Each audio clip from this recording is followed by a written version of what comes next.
এইখানকার শীতল পরিবেশটা একদম মন জোড়ানো।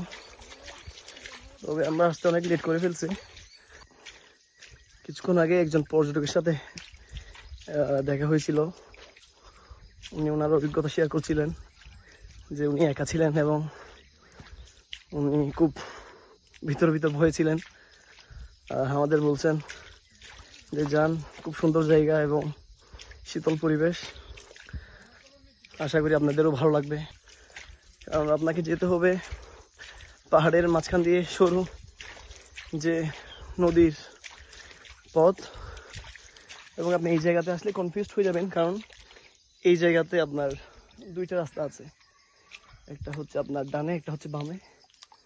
আমার মনে হয় আমাদের বাম পাশের রুটটা দিয়ে যেতে হবে।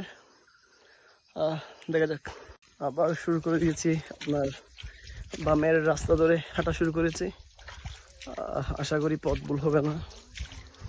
আর এই জায়গার আমি একটু দেখানোর চেষ্টা করছি।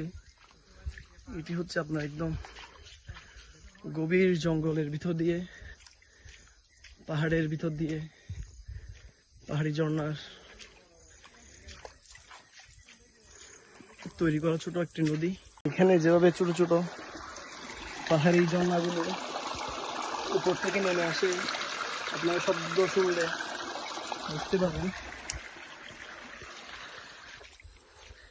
এখন প্রায় 5:30, একটু পর রাত নেমে আসবে, যার ফলে আমাদের দ্রুতই জায়গাতে পৌঁছাতে হবে। এই জায়গাতে দেখা যাচ্ছে পথ আটকে আছে। আমার মনে হয় উপরে উঠতে হবে। দেখা যাক উপরে উঠতে হয় কিনা, দেখি।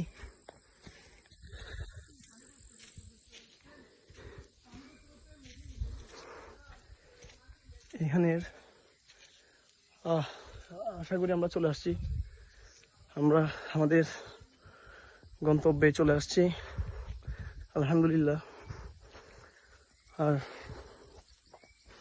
এখন আপনাদের ওই জায়গাতেই নিয়ে যাব যেখানে হযরত গোলাম রহমান মাইজভান্ডারী রহমতুল্লাহ আলাইহি ধ্যানে মগ্ন ছিলেন, আল্লাহর ইবাদতে। আমরা এখন ওই জায়গার পাশাপাশি, আমরা ওইখানকার খাদেমের সাথে, উনি এখানে সেবা করেন, যারা দূর থেকে আসেন তাদের খাবারের ব্যবস্থা, পানির ব্যবস্থা করে থাকেন।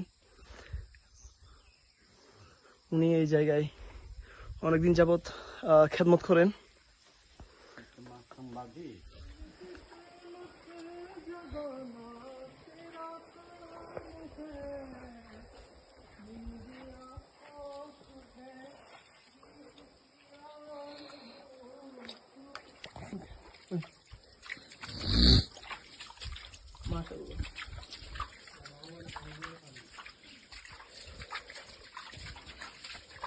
চলে আসছি বাবা ভান্ডারীর আস্তানা শরীফ, আপনারা দেখতে পাচ্ছেন।